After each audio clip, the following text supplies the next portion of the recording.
उहाँ हाम्रो मामासँग लाग्यो हेन्जनसँग हेन्जन माइला सँग मित लाग्यो उसले भनेको ठिक्कै के भन्थ्यो भने मित फेरि नलाउन है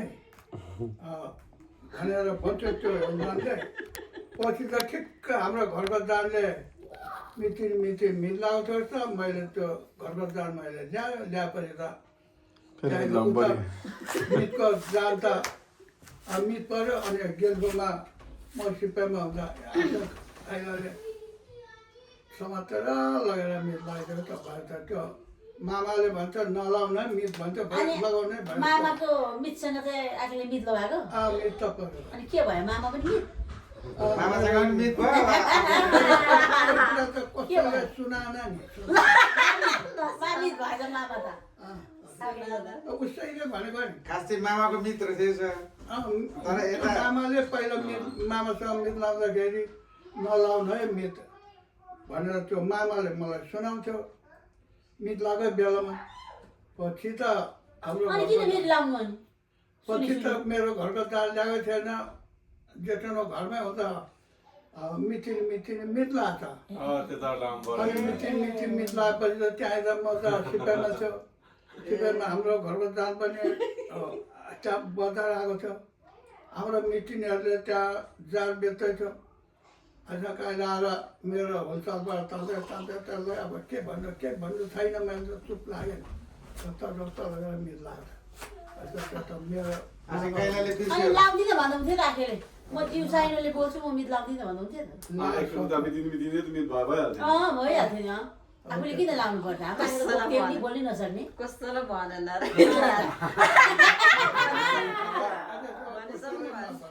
हामीले जस्तो भन्दा लाउँदिनँ भन्थ्यो नि होइन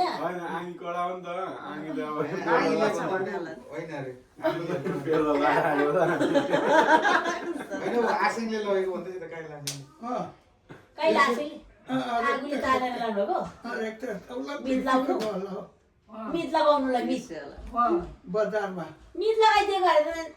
उहाँ कहाँ हो तानेर लगेर ज्वाइँलाई पुमा राई भन्ने पुमा माथि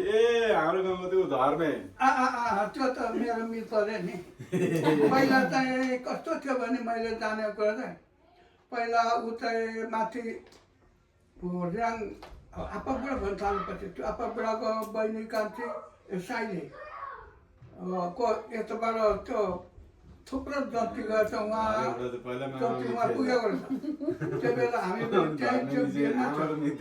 अनि मित लाग्यो त्यो पुमा भन्नेसँग मित लाग्यो त्यो मेरो हेन्जन थियो मामा भन्थ्यो मित लाग्यो अनि कहिले पनि मित नलाउनु है मेरो मितै भनेर भन्थ्यो मलाई भन्छ मैले लाउनु है भनेर त भयो तर चुलाएर बस्छ होइन त्यो मात्रै त्यो सिपाहीमा त्यो पर कहीँ लाग्छ आएर समाति हालेर लोकर उहाँ तल पुगेर मिल्ला त्यो चुपचाप कहिले नभनेको कुरा सँगै भेट पनि भएन आमा पनि होइन अनि यो माथि यो के हो शान्तिको केटाले यता कता एउटा राई रहेछ माथिको त पुमा भन्ने उसँग गएर दाँत खान्छ त्यहाँ मिल्छ शान्ति केटा हो त्यो ऊ पनि पुमा रहेछ अन्त हो अन्त पुमा त मेरो मित पो थियो भनेर मलाई मिल्दा गयो के भन्छ यस्तो भएर चाहिँ मामाले चाहिँ यता आसिङले चाहिँ यतापट्टि हाम्रो आङ्गी बिहा गरिसकेपछि त्यो उता बाजेलाई थाहा भयो मामालाई त उताबाट थाहा भइसक्यो नि त अब उता बुढी मिटिङ भएपछि मिट लाउँछ होला मेरो भान्जाले भनेर चाहिँ नलाउँदै भने अब उताबाट रहर गरेको त होइन रहेछ अब यता बुढी मिट भएपछि आपाले पनि मिट त लगाइदिनुपर्छ हाम्रो गाउँको हो नि त बजारमा थियो होला आसिङ पनि बजार झरेको थियो अनि त्यहाँ मिट लगाइदियो त्यहाँदेखि फेरि भेटघाट पनि भएन हुन्छ कहिले केही कुरा बोलेन कसै अनि आखिरको मित आजै छ कि छैन बुढाबुढी मैले देखेन मित मर्यो आखिरको मर्यो मैले देखेँ दाजु चाहिँ यता पर मेरो आप्पाको बाउ दुईटै देखेन मैले मितामा थियो 25 थियो त्यो झुक्रेपछि काजालाई थाहा नभएर सानै थियो होला कि त्यो मिता काटीमाईमा भएको बुढी हैन आमा बिदार सन्तान कि एउटा मिरा अनि आमाको मितिनी एउटा थियो त अनि मितिनी होइन मेरो बाबुको चाहिँ आप्पा टिमाईमा पनि एउटा बुढी आउँथ्यो त होची टिमाई थियो एउटा होची होची त्यो मेरो मितको दाजु भने चाहिँ गुरुङ नि यसरी हात्तीले हानेर यहाँ छर्र दाराले हानेको उनीहरूको भुटानमै मर्यो त्यो कहाँनिर हात दुई भाइ कति सिकाउन गएको थियो त्यो कहाँ त्यो मितको दाजु है त्यो चाहिँ अनि त्यहाँ के गरेछ भने हात्तीले पर गोटान त खेचेर आउँदा लडाइहालेछ अरे लडाइहाल्दा हात्तीले हानेर यता पिल्छा त दाराले त हान्नु त हाने त पिल्छाहरू सत्तर पार्छ छाला जति त तत्ले त पार्छ यता कता आएपछि यहाँनिर भप्पै यता दारा गाडेछ अरे हात्तीले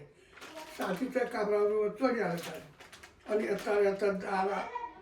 भाषाउँछ यता भुइँमा हात्तीले खिचिरहेको छ अरे ऊ बिम्चिन्छ यसो बिम्चिन्छ यस्तो हात्तीको ओठ त यस्तो मुक्तिरहेको छ कराप्प फेरि हात्ती क्वा गरेर कुदी गयो अरे माटो छरेर अनि साथीको पाल्छो उहाँ रुखमा थियो नि साथी अनि हात्तीले माटो छरेर क्वा गरेर भाइ गएर अनि साथी चाहिँ ओठ लिएर साथीलाई बोकेर कस्तो लगेर कहाँ हात्ती नआउने कहाँ माथि खोल्सीतिर राखेर पुर्याएर अनि त्यहाँदेखि साथीले गाउँमा गएर भनेर लगेको कथा गर्छ अनि यो यस्तोमा हानेर रगत है मैले पल्लोपट्टि त्यो मिताजीको छोरा है त्यो मिताजीको छोरा त्यसले त्यो केटाले त्यो मेरो मिताजीको छोरीले छोड्छ त्यहाँ थियो रहेछ अनि म शङ्कर थप्पा पुगेको थियो मैले नथेको शङ्कर पुगेको त्यो विद्वान ल्याएको छ चिन्ता गरेर बसेर ल्याएर काम गर्दा पहिला पातुलो छालेर धाएको हुँदो रहेछ काम गर्दै छेड कता आउँछ चिरिक्क टलेको हुन्छ नि गलती क्या यो घाउहरू भएर सुत्दा त्यसरी बसेर यसो छालै आएन रहेछ क्या मेरो पनि यहाँ पहिला घाउ हुँदाखेरि टलक्क बसेको त्यो यसो हेर्दा सबै ठिक छ तर चरकमर गर्दा फ्याटै फुट्थ्यो कुन आउँथ्यो चल्किन्छ नि त्यो चिर्कै त्यो अनि तर त्यो चाहिँ चरकमर गऱ्यो नि छेउ त्यो तानिहाल्ने पछि फेरि छाला आयो क्या छाला नआउनु त हँसरी सुक्नु हो नि त अनि त्यो चाहिँ हाम्रो त्यो तल चन्तरी घाम चम्पाको चाहिँ यहाँ छ यत्रो छ तर यहाँ चाहिँ अब नचल्ने ठाउँ भयो नि कुइनातिर थियो यस्तोतिर थियो भने त उस पनि त्यही हुन्थ्यो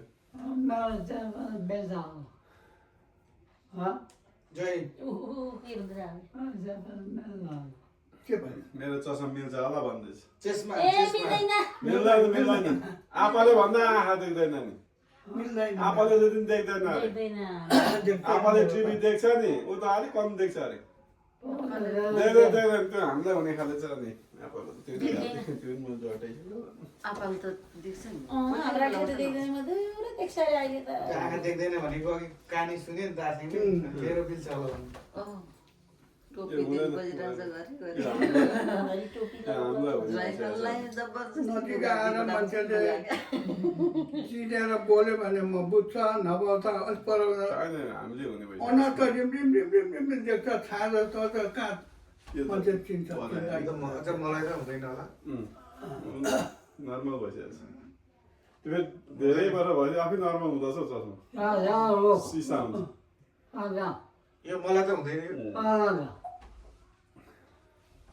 यहाँ छ हुँदैन हामीलाई त अलिकति त ठुलो देखिरहेको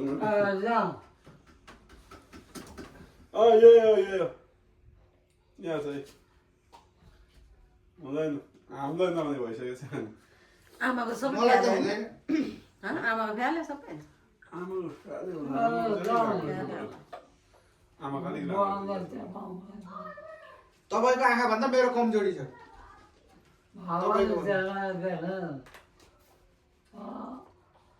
तपाईँलाई मेरो चस्मा तपाईँलाई के अरे चाहिँ कडा हुन्छ होला पावर हुन्छ होला मेरै चस्मा कोही बेला हुँदैन आँखा देख्दैछ आफैले त त्यतिकै आँखा देख्छ भने नलगाउँदै हुन्छ नि क्याटर गरेको नभए यतिखेर चाहिँ निकै बन्दै हुन्थ्यो होला यो लगाएको नि त्यसमा क्याटर गरेको नि यो तपाईँलाई हुँदैन यो यो त धेरै पावर हात काम गर्छ एउटा देब्रेपट्टिको दाहिनेपट्टिको हात अलिक छ होला धेरै हुन्छ भने हो पर्सिको दिन एपोइन्टमेन्ट छ कि गाह्रो छ लु मेरो हेर्नु उता यहाँ कति हो बुधबार बिहिबार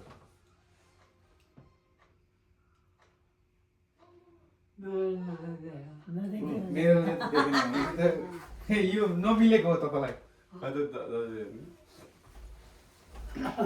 मेरो त धेरै पावर छ यो मल्टी हो डबल हेर्नु डबल हो डबल भाइलेन्स रिडिङ पनि हुन्छ म त रिडिङ क्लास पुरा पावरफुल आएको छु अहिले अनि रेटिङ त मेरो पनि धेरै छ हो पावर बाहिर टाढो त कतिको छ नि टाढो आजको कति छ टाढोको कति हो कतिको 125 हो कति म त्यो आफूको त पहिला त्यो छैन नि टाढो चाहिँ मेरो आँखाको त आँखाहरूको चाहिँ कस्तो भने आँखा 125 ब्लाइन्ड हुन्थ्यो होला कि क्याप्चर गरेर त्यहाँको कालो चाहिँ सब झिकेर फाल्दो रहेछ नि गरे अनि त्यो फ्यालिसकेपछि फेरि त नहुँदा आँखेको पनि फ्यालेको नि फ्यालेको पहिला अनि त्यति नफाल्नु हुँदा कहाँ यतिखेर त अनि बन्दै भइसक्यो होला आएर तर नसो सुकेको अरे त्यो सुगारले गर्थ्यो क्या आए मामकै फ्याल्दै काम चाहिँ तर मामको चाहिँ देब्रे आँखापट्टि आँसु अलिक धेर आएपछि पहिला हाम्रो आँखा पनि ब्लिचिङ हुँदो त्यसरी बन्द भएर फ्यालेर देख्ने भएको थियो नि सियोको धागो पनि लाग्थ्यो हाम्रो आँखा त पराठ अनि मैले त्यो गोबरु लाग्नु सक्दिनँ सियोको धागो क्याप्चर खालेपछि त राम्रो हुँदो रहेछ नि त्यो आफ्नै ठिक छ जेबी भन्ने यहाँ नम्बर हेर्नु नि देख्छ? देख्छ कहाँ अरे इन्डियामा कहाँ बोक्कादान भन्ने जग्गामा अरे थुप्रो रथहरू माथि यत्तिकै लौरा के अरे हिँड्ने आँखा नदेख्नेहरू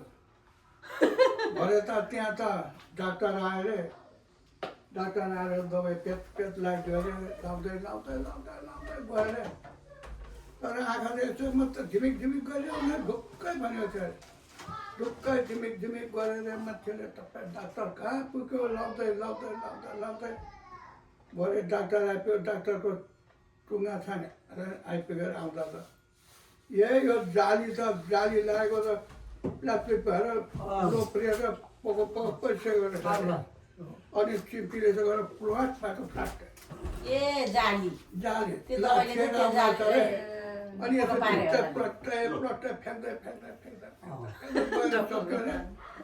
त्यहाँदेखि मान्छेको आँखा छ्याङ्गै देख्ने भएर लौरा फ्याँगिरहेको यति थाक भएको थियो भन्छ अनि कोही गएर त आँखा देख्यो भनेर पैसा दियो अरे त्यसलाई